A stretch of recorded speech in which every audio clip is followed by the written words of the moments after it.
क्या KTM Duke 390 city में working है?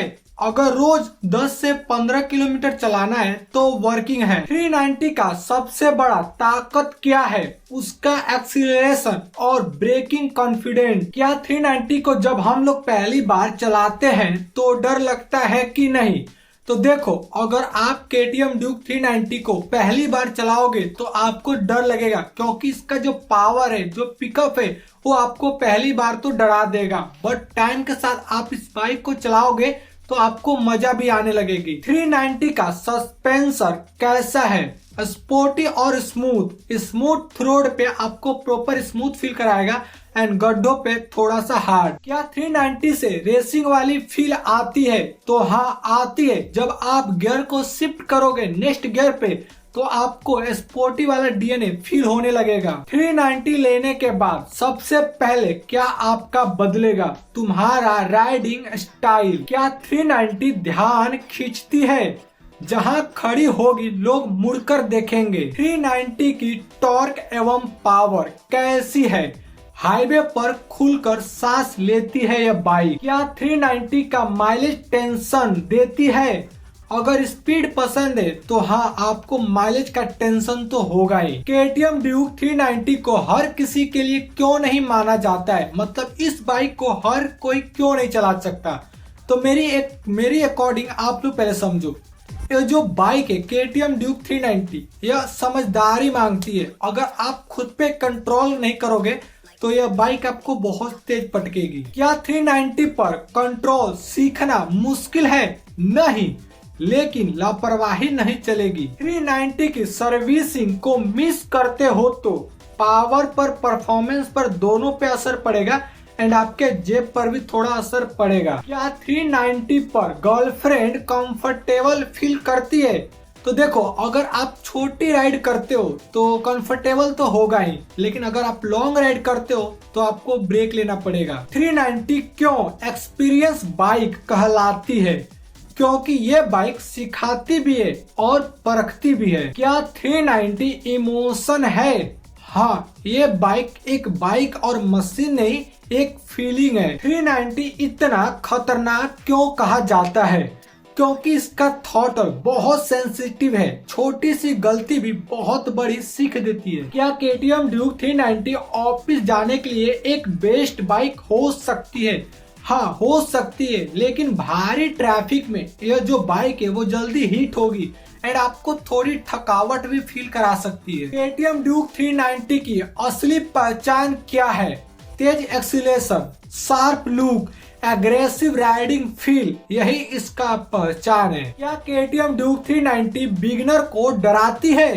पहले कुछ दिन जरूर, लेकिन कंट्रोल सीखते ही जब आप इस बाइक पर कंट्रोल सीख जाओगे तो यही डर आपका मजा बन जाएगा। केटीएम ड्यूक 390 की सबसे बड़ी जो कमी वो क्या है? अगर आप इस बाइक को परचेज कर रहे हो, अगर आप इस बाइक को खरीद रहे हो और आप इस बाइक को खरीदने के बाद आप माइलेज को देख रहे हो, बाइक के माइलेज को, तो फिर आपको काफी ज्यादा परेशानी तो होने वाली है। ड्यूक 390 की ताकत कहाँ महसूस होती है?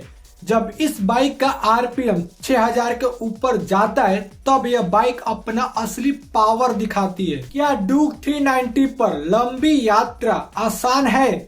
हाईवे पर शानदार, लेकिन सीट कंफर्टेबल के लिए ब्रेक लेना बेहतर रहेगा। ड्यूक 390 क्यों सबको सूट नहीं करती? क्योंकि ये जिम्मेदारी, समझदारी राइडर चाहती है, सिर्फ स्टाइल नहीं। क्या ड्यूक 390 पैसा वसूल है? अगर पावर, फीचर और परफॉर्मेंस चाहिए तो यह बाइक वैल्यू फॉर मनी है। 390 लेने से पहले क्या सोचें? सिर्फ बाइक की कीमत नहीं, इंश्योरेंस, राइडिंग गियर, पेट्रोल खर्च, बजट जोड़कर फिर आप इस बाइक को परचेज करने का सोचो। ड्यूक 390 की ब्रेकिंग इतनी शार्प कैसे है? डुअल चैनल एबीएस, मजबूत डिस्क ब्रेक, इमरजेंसी में भी कंट्रोल आसानी से हो जाती है। काफी सारे लोग पूछते हैं कि जो ड्यूक 390 है वो हाईवे पर थकाती है, तो यह बात गलत है। अगर आप इस बाइक को हाईवे पर चलाओगे तो यह आपको पावरफुल लगेगी एंड यह बाइक आपको एक कंफर्टेबल फील कराएगी। ड्यूक 390 का जो फैन है वो इतना जल्दी ऑन क्यों होता है एंड ये जो बाइक है वो गर्म होती है कि नहीं होती है? तो देखो, इस बाइक का जो इंजन है वो लिक्विड कूल इंजन है। तो अगर आप लॉन्ग ट्रैफिक में हो और धीरे धीरे उस ट्रैफिक को पार कर रहे हो तो इसका जो फैन है वो जल्दी ऑन हो जाएगा, बट ये बाइक उतना हीट तो नहीं होती है। क्या ड्यूक 390 पर ओवर स्पीडिंग आसान है? हाँ, बिल्कुल ही आसान है मेरे भाई, क्योंकि ये जो बाइक है वो बहुत ही जल्दी स्पीड पकड़ती है। तो जब आप इस बाइक को चला रहे हो एंड आप स्पीड पर चला रहे हो तो आपको स्पीडोमीटर को देखना चाहिए कि बाइक अभी कितने की स्पीड में चल रही है एंड आप उतनी स्पीड में चलाओ जितने में आप कंट्रोल कर सको। ड्यूक 390 का जो क्लच है वो इतना स्मूथ क्यों है? तो इसका एक रीजन है। देखो, आप इस बाइक को जब सिटी में चलाओगे तो इसका जो गियर है वो आपको बार बार शिफ्ट करना पड़ेगा, तो उसके लिए इसका क्लच काफी आपको कम आएगा, क्योंकि इसका जो क्लच है वो काफी स्मूथ है। क्या ड्यूक 390 का वाइब्रेशन, मतलब जो बाइक में एक अलग सी वाइब्रेशन आती है, वो आप एक राइडर को परेशान करती है कि नहीं करती है? तो हाईवे पर जब आप इस बाइक को मैक्सिमम आरपीएम पर ले जाओगे तो यह हल्का वाइब्रेट करेगी, बट जो इसका पावर और परफॉर्मेंस है उसके अकॉर्डिंग ये कम है। ड्यूक 390 का माइलेज कितना सच है? राइडिंग स्टाइल पर इसका माइलेज निर्भर करता है। अगर आप इस बाइक को स्मूथ चलाओगे तो ये जो बाइक है आपको ठीक ठाक माइलेज तो दे देगी, बट अगर आप इस बाइक को परफॉर्मेंस के तौर पे चलाओगे, मतलब स्पीड में चलाओगे, एंड आप समझ सकते हो मैं कैसे बता रहा हूँ, अगर आप उस बाइक को उससे चलाओगे तो फिर ये माइलेज तो कम ही देगी। काफी सारे लोग मुझसे कमेंट में पूछते हैं जो KTM ड्यूक 390 है वो लॉन्ग टर्म के लिए सही है, मतलब इस बाइक को हम परचेज करते हैं तो क्या यह बाइक लंबे समय तक हमारा साथ देगी?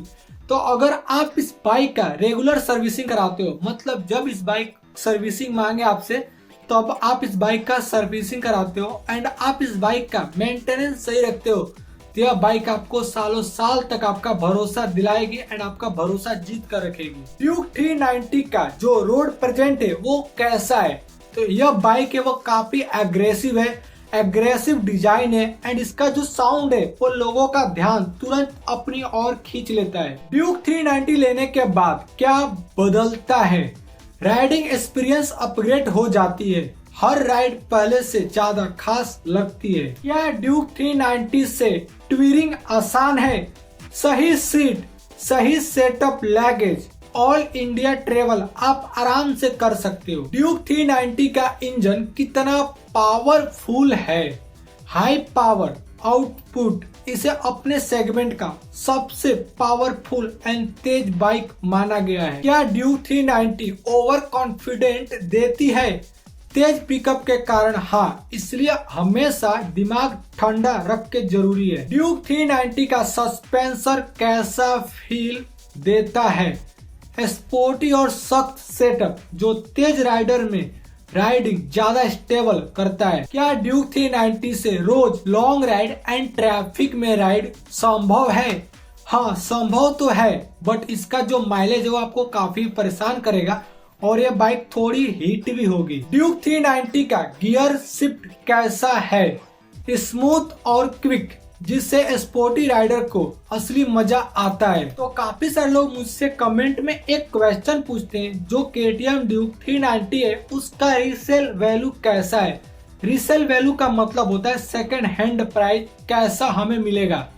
तो इस बाइक का जो मार्केट में वो डिमांड तो काफी अच्छा ही रहता है, बट अगर आप इस बाइक का कंडीशन मेंटेन रखोगे, टाइम पर सर्विसिंग कराओगे, तो यह बाइक आपको ठीक ठाक कीमत दे के जाएगी। ड्यूक 390 को क्यों पावर पैकेज कहलाती है? हल्की बॉडी, हाई टॉर्क कॉम्बिनेशन इसे एक्सपीरियंस जबरदस्त बनाता है। क्या ड्यूक 390 पहली स्पोर्ट बाइक हो सकती है? हो सकती है, लेकिन बेसिक राइडिंग स्किल मजबूत होना जरूरी है। ड्यूक 390 खरीदने का सही कारण क्या हो सकता है एक लड़के के लिए? अगर आपको पावर चाहिए, परफॉर्मेंस चाहिए, तो एक यह सही चुनाव हो सकता है। ड्यूक 390 स्टार्ट करते ही अलग क्यों लगती है? इंजन की आवाज, थ्रॉटल रिस्पॉन्स, तुरंत स्पोर्ट फील दे देता है। क्या ड्यूक 390 लंबी हाइट वालों के लिए सही है? सीट हाइट ठीक है, ज्यादातर राइडर्स को कंफर्टेबल पोजीशन मिल जाता है। ड्यूक 390 की सीट इतनी हार्ड क्यों? स्पोर्टी डिजाइन के कारण लंबी राइड में ब्रेक लेना जरूरी हो जाता है। क्या ड्यूक 390 से पहाड़ों में मजा आता है? टॉर्क, पावर, हिल राइड में जबरदस्त कंट्रोल और ग्रिप देता है। ड्यूक 390 का थ्रॉटल इतना शार्प क्यों है? इंजन टूल एग्रेसिव है, हल्का घुमाओगे तो पावर तुरंत फील हो जाएगा। क्या ड्यूक 390 सिटी में ओवर पावरफुल लगती है? भीड़ में तो हाँ, लेकिन ओपन रोड पर सही पावर असली मजा देता है। ड्यूक 390 का इंजन हीट कितना नॉर्मल है? ट्रैफिक में फील होता है, मतलब आप जब इस बाइक को ट्रैफिक में चलाओगे तो हल्का फील होगा, लेकिन हाईवे पर कूल और स्मूथ रहती है। क्या ड्यूक 390 से लॉन्ग रिलेशनशिप बन सकता है? अगर आप इस बाइक का सही मेंटेनेंस रखोगे तो यह बाइक आपको सालों साल तक भरोसेमंद साथ देगी। ड्यूक 390 की सबसे बड़ी सीख क्या है? स्पीड से पहले खुद पे कंट्रोल। जब आप इस बाइक को चलाते हो फुल स्पीड में तो आपको खुद पर कंट्रोल रखना जरूरी है, क्योंकि यह बाइक है वो लापरवाही बिल्कुल भी माफ नहीं करती। क्या ड्यूक 390 सिर्फ शो ऑफ के लिए, मतलब आज के टाइम में आप लोग देखे होंगे कुछ छपरी लोग इसको बाइक को परचेज करके शो ऑफ करते हैं, बट मैं आपको बता दूं यह बाइक शो ऑफ के लिए नहीं बनी है। यह बाइक जो बनी है वो पावर और परफॉर्मेंस के लिए बनी है, और इसका जो लुक है वो तो आपको बोनस में मिलता है। ड्यूक 390 का माइलेज कितना सच है? आराम से चलाओगे तो ठीक, तेज चलाओगे तो खर्च बढ़ेगा। क्या ड्यूक 390 पर जो पिलियन सीट वो सुरक्षित है, मतलब पीछे जो बैठते हैं वो कंफर्टेबल फील करते हैं? तो अगर आप KTM ड्यूक 390 से शॉर्ट राइड करते हो, छोटी दूरी करते हो, तो पीछे वाले जो पिलियन होते हैं वो कंफर्टेबल तो फील करेंगे, बट लंबी राइड पे तो नहीं, आपको ब्रेक ले लेकर चलना पड़ेगा। ड्यूक 390 का एक्सीलरेशन इतना तेज क्यों? High power two wheel ratio इसे झटके से आगे निकाल देता है। क्या ड्यूक 390 को बिगिनर लेना चाहे तो क्या वह इस बाइक को ले सकते हैं? तो मेरे अकॉर्डिंग देखा जाए तो एक बिगिनर इस बाइक को ले सकते हैं, बट इस बाइक को परचेज करने से पहले उनको समझदारी उनकी जरूरी है, कंट्रोल जरूरी है, एंड ये दोनों को उन्हें सीखना पड़ेगा। KTM ड्यूक 390 का असली मजा कब आता है? जब ओपन रोड पर मिलता है और यह बाइक हाई स्पीड मतलब हाई RPM 6000 के ऊपर जाती है तो आपको असली मजा तो मिल जाएगा। क्या ड्यूक 390 पर टूरिंग सेटअप जरूरी है? लॉन्ग राइड के लिए बेहतर सीट और लगेज सेटअप काम आता है। ड्यूक 390 बार बार फ्यूल क्यों मांगती है, मतलब पेट्रोल क्यों मांगती है? पावरफुल इसका इंजन है तो पेट्रोल खपत भी थोड़ा ज्यादा है, तो ये बात एक नॉर्मल है, आपको फ्यूलिंग करानी पड़ेगी बार बार। क्या ड्यूक 390 हर दिन चलाना चाहिए? चला सकते हो, आप इस बाइक को हर दिन चला सकते हो, लेकिन ये जो बाइक बनी है वो वीकेंड के लिए बनी है और हाईवे पर भगाने के लिए बनी है।